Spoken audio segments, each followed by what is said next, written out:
بسم الله الرحمن الرحيم. الحمد لله الذي أنزل على عبده الكتاب ولم يجعل له عوجا قيما لينذر بأسا شديدا من لدنه ويبشر المؤمنين الذين يعملون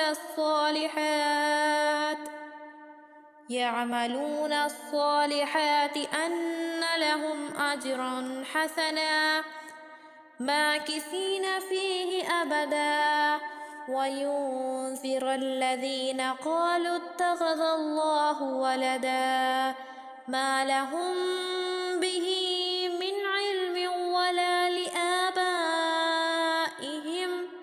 كبرت كلمة تخرج من أفواههم إن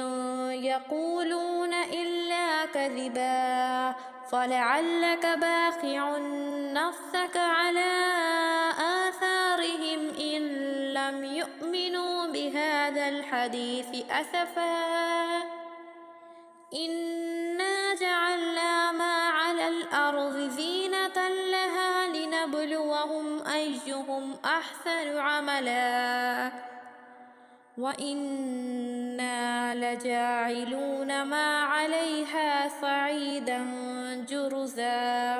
أم حسبت أن أصحاب الكهف والرقيم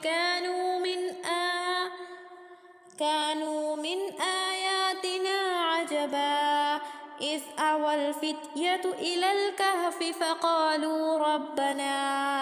آتنا من لدنك رحمة وهيئ لنا من أمرنا رشدا فضربنا على آذانهم في الكهف سنين عددا ثم بعثناهم لنعلم أي الحزبين أحصى لما لبثوا أمدا